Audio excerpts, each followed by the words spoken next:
was doing my research, I found an interesting parallel between you and Dr. Lightman.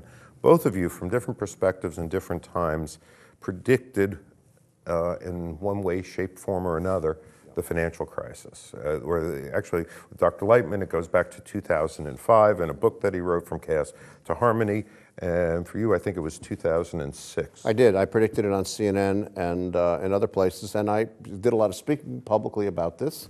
And people looked at me like I was nuts. And I said, very simple, you know, if you were my training is as a political scientist, and I went back, interesting to side, I'm going to finish my doctorate pretty quickly. I went back after 30 years because I just wanted to do it. And I did extensive reading, and I came to a couple of conclusions, which is you cannot have a $65 trillion world debt and a $35 trillion world GDP and a listing of debt nomenclature by name that would rival what physicians throughout the world call the PDR, the physician's desk reference, in listings, or the medical billing system in the United States. If you would have that similar kind of debt in name that no one ever heard of before, and expect that this could function. You cannot do this. This is not how people have lived. And if you look at the societies overall, and Kevin Phillips and others have made these important arguments in books they've written, where debt becomes the product, the societies tend to become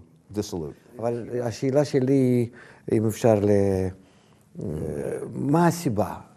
כי לפי חומת הקבלה אנחנו פשוט הגענו למצב, וכבר זה לא המשבר הראשון, הגענו למשבר כבר מלפני כמה עשרות שנים. היה משבר במשפחה, משבר בחינוך, אנשים התחילו להתגרש, נכנסו לדיפרסיה, התחילו להשתמש בסמים כדי להתנתק קצת מהבעיות. העולם כבר כמה עשרות שנים נמצא בזה. גם כן, האנושות כל הזמן מתקדמת על ידי האגו שפורח ומתפתח בבני אדם. אנחנו הגענו, נראה לי עכשיו, למצב שאנחנו כולנו סגורים בתוך האגו שלנו. אנחנו תלויים כולם זה בזה. לכן נקרא משבר גלובלי בעצם. האם אפשר במצב הזה שאנחנו תלויים זה בזה, לפתור את זה בכלים הרגילים? האם הבעיה היא לא באנושות, לא בבני אדם, שבמקום, הם צריכים לעבור משנאה לאיזו התחשבות זה עם זה. אחרת אנחנו לא נצא מהקשר הזה בינינו. אנחנו כאילו כמו במשפחה ששונאים זה את זה, ולא יכולים להתגרש. נמצאים כולנו יחד על פני כדור הקטן. I would posit the following, that this is a repetitive compulsion that human beings have. If you look at the present set of circumstances, it is very much not like 1938, which is too quick to jump on, but like 1931, where the Japanese went into Manchuria because they wanted to expand their economy and they needed fuel. So they went there and they took over Manchuria, they renamed Manchuria, they took the resources, they created a blue water fleet, which the Chinese have done, okay? Which was in violation, by the way, at the time in 31 of international treaties, as I recall. They went into competition with others to get fuel, and in order to do so, a world was ignited in war.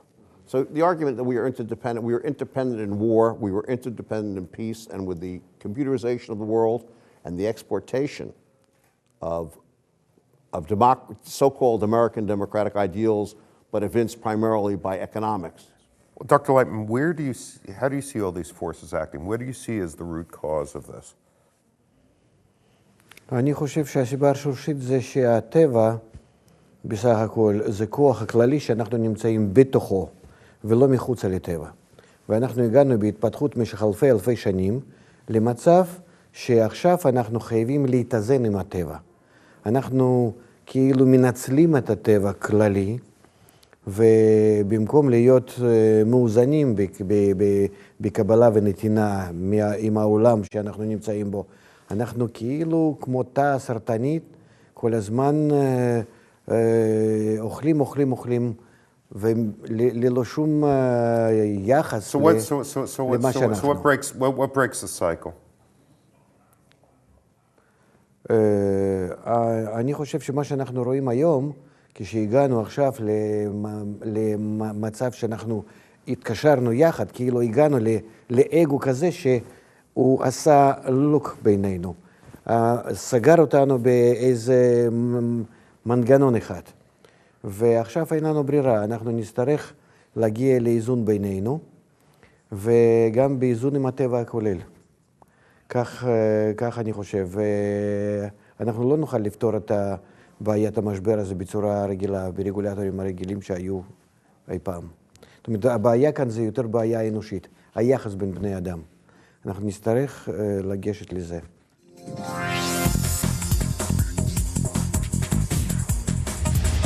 Until we get people to understand their place in the world, which is what you're really talking about, Dr. Lightman, that the loss of one species that was created by the Creator is the loss of a universe, that species has a particular place, okay, that it has a particular job.